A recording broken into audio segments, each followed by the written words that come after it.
dive with us into the depths of one of the most documented and yet most controversial ufology cases in recent history. A saga spanning years, filled with extraordinary claims, alleged physical evidence, and one man at the center of a whirlwind of inexplicable phenomena. Stan Romanek, a name that for some resonates as a synonym for genuine extraterrestrial contact, for others an elaborate theater of illusions. Brace yourselves, as the allegations and images permeating this story are capable of shaking the most skeptical convictions. Our journey will take us to the heart of the United States, where the veil between our world and the unknown seems to have become dangerously thin. Stan Romanek's story, as we publicly know it, begins to gain traction in 2004. But the true origins of his anomalous experiences date back to his childhood, lived under the vast Colorado skies. He was already challenging conventional knowledge with audacious lectures, proposing that our understanding of the Milky Way was flawed, suggesting we actually originated from a dwarf galaxy in Sagittarius. A bold assertion, already foreshadowing his inclination to question the established and ponder the vastness of the universe and the unlikelihood of us being alone. This seed of curiosity about the unknown may have been planted even earlier. His father, a military man, used to share accounts of UFOs with young Stan, including a specific case he monitored in the skies over North Dakota. However, the most striking event of his childhood occurred at age 5, on a sunny summer day in Colorado. While playing in the yard, a woman appeared. Stan described her as extraordinarily beautiful, but with a disturbing detail: strange eyes. She held his hand, stating he was special and destined to accomplish something great on Earth. It was then he noticed the woman had only 3 fingers. To the boy's astonishment, she levitated the marbles he was playing with. Years later, with the help of a friend in Italy, Stan would identify this creature as belonging to an alien race called Claro, recognizing the resemblance between an image and the woman from his childhood memory. At 10 years old, a new encounter, still in Colorado.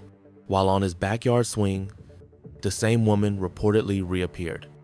This time, the communication was different, more direct, and unsettling. "You are one of us," she allegedly said, not with audible words, but mentally. Although in childhood such events might be interpreted with a certain fantasy, the seed of doubt and the extraordinary was planted in the mountainous lands of that state. December of that same year marked his first conscious UFO sighting. Stan, who considered himself a skeptic regarding aliens, began to connect the scattered dots of his experiences. Adulthood brought new paths, and through the internet, he met his future wife, a Nebraska resident. During their long-distance courtship, while attempting to capture the mountainous landscape near his home outside Denver to send to her, Stan encountered something that would change his trajectory forever. Before even reaching his destination, a UFO hovered above the power lines. What began as a sighting turned into a pursuit, with the object following his vehicle along Colorado roads. The presence of other witnesses on the highway brought a mix of relief and perplexity. As suddenly as it appeared, the object vanished without emitting any sound. That event was not isolated. In the following days, local news reported multiple sightings of anomalous lights and UFOs. Stan's footage gained notoriety, casting him as the guy who filmed the UFO. Shortly thereafter, an alleged contact from Nellis Air Force Base, a facility shrouded in its own mysteries located in nearby Nevada, claimed the radar had also detected the object he had filmed. The web of strange events was tightening. On another occasion, while driving through Ohio, Indiana, and Illinois, a harrowing 3-state crossing, a new luminous object began to trail him, this time for an agonizing 7 hours. The sightings became increasingly frequent, and the normality of his life began to unravel under American skies. The threshold between the strange and the terrifying was crossed on a fateful night. Still at his Colorado residence, around 2 in the morning, knocks echoed at the door. Stan went downstairs to find his sister, who also lived there, standing with the door open, in a state he described as sleepwalking. Outside, 3 figures. At first glance, he thought they were children in costumes due to their short stature, a characteristic often associated with grays. But the innocence of this impression quickly dissipated. The beings, according to him, began to communicate telepathically, conveying the reassuring yet sinister message, "It's going to be okay." They were, in his perception, 2 male beings and 1 female. The female ET allegedly entered the house, grabbed Stan by the wrist, and dragged him to the porch.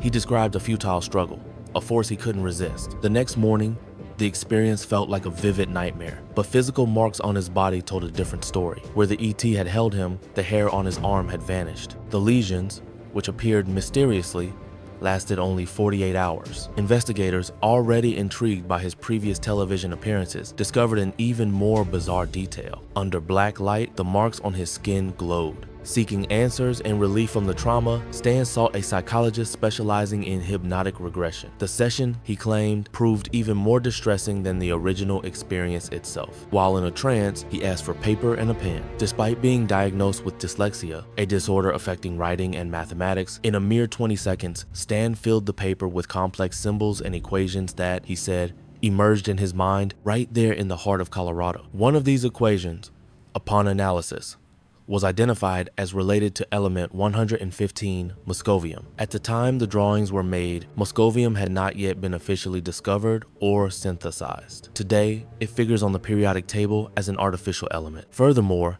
Stan allegedly transcribed Drake's equation, a probabilistic argument used to estimate the number of active, communicative extraterrestrial civilizations in our galaxy. 1. As if that weren't enough, other drawings alluded to complex astronomical knowledge such as the summer and autumn equinoxes, knowledge a layman would hardly possess. Where did this knowledge, seemingly gushing from an unknown source on American soil, come from? In July 2002, Stan and his girlfriend married. Seeking a fresh start, perhaps a respite from the strange occurrences haunting him in Colorado, they moved to Nebraska, her home state. He hoped the vast plains of the American Midwest would bring an end to the torrent of bizarre events. A vain hope. Just 2 months after the wedding, he awoke in the middle of the night to find his alarm clock turned upside down. Beside it, a piece of paper with another equation, written by him during his sleep, of which he had no memory. This one, in particular, remains an undeciphered enigma for science. In November of the same year, another abduction,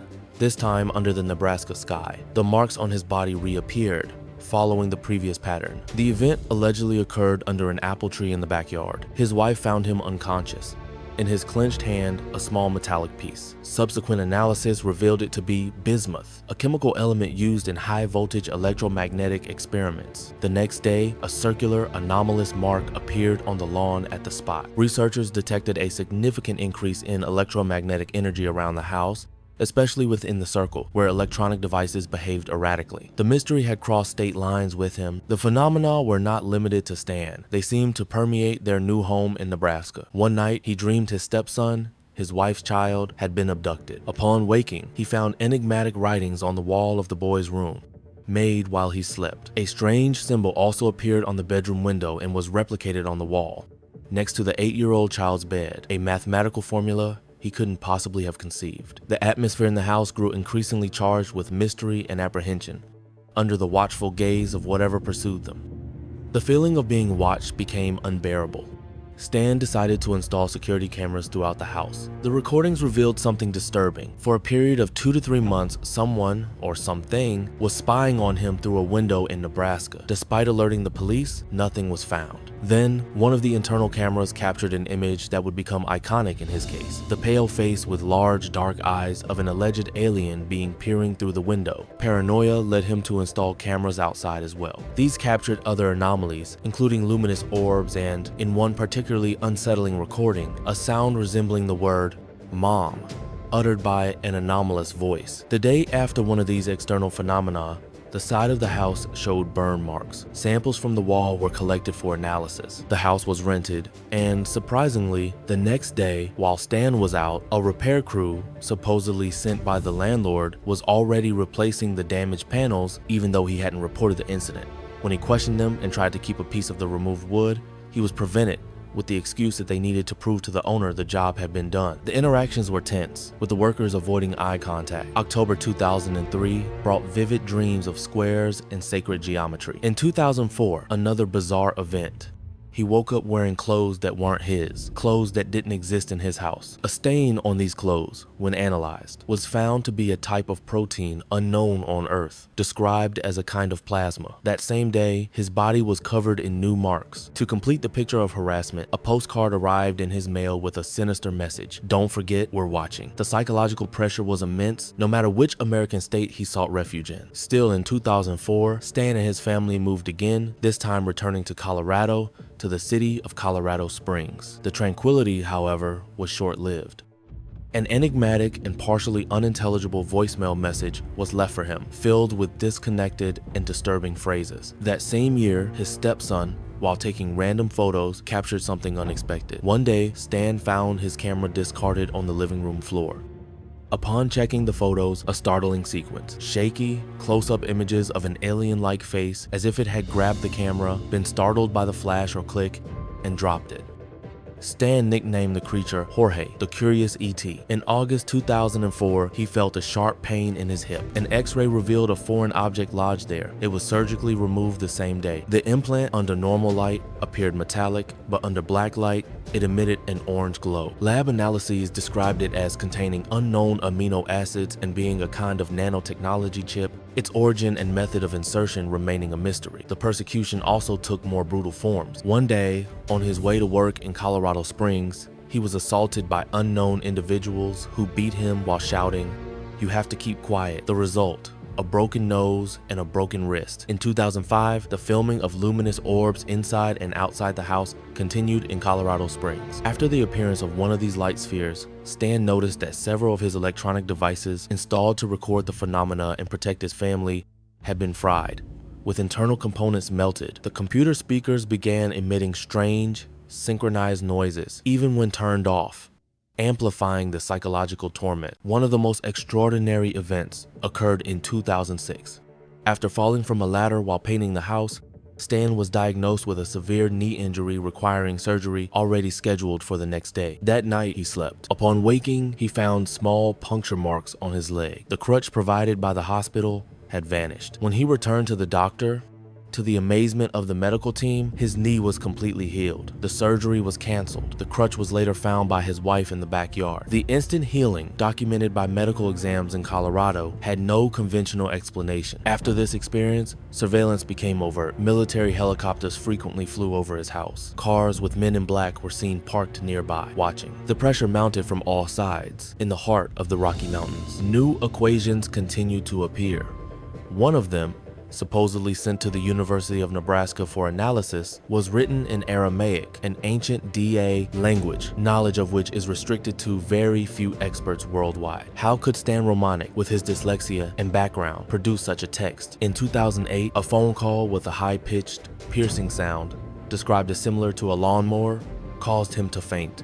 In 2009, while photographing one of his cats, he caught a fleeting image of a child in his Colorado garden, picking flowers. Stan reported frequently dreaming of children who were not human. The child in the photo resembled those from his dreams. Shortly thereafter, he received a phone call. A child's voice called him Dad. Stan had no known biological children. According to the entities he allegedly interacted with, he was the father, not of one, but of 9 hybrid children. The flowers picked by the girl in the photo were left at the entrance of his house. Inexplicably, they remained intact, without wilting, resisting the changing seasons, frost, and thaw, as if time did not affect them. On another occasion, while taking a photo in the garden, the child appeared again behind him, leaving child-sized footprints on the ground. During one of his lectures, a photo of the audience revealed a girl with peculiar features, very similar to the child from his visions and photos. Stan Romanek's public narrative suffered a devastating blow on the 1st of August 2017. The UOL news portal TN Online reported that he was wanted in the United States on charges related to child pornography. After this, Stan was effectively silenced, and his stories of abductions and contacts ceased. The Romanek case is a labyrinth of intriguing evidence and suspicious circumstances woven across the diverse American landscapes that served as the stage for his accounts. On one hand, an impressive amount of footage, photographs, physical samples, testimonies, and phenomena that defy easy explanation. On the other, the possibility of a meticulously orchestrated fraud by a complex mind, or even the manipulation of a vulnerable person.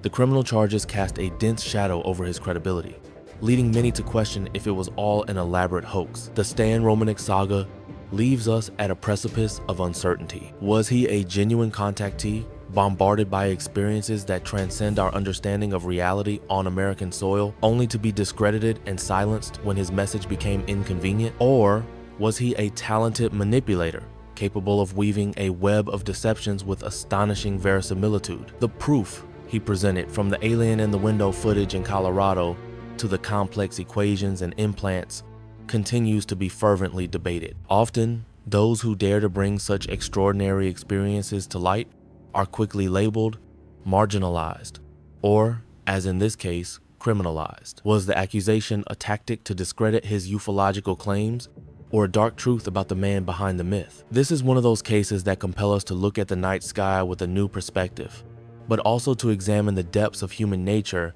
and our capacity for both the extraordinary and for deception. What is your opinion on the Stan Romanek case? Do you believe his experiences, or do you see signs of a grand hoax woven across the American states? Did you already know this story, or was a crucial detail left out of our account? Share your thoughts in the comments below. Your perspective enriches our exploration of these mysteries. And if you appreciate delving into these kinds of stories about the great enigmas of ufology, don't forget to leave a like. It's a simple, free gesture, but it immensely helps us continue to bring content like this to you.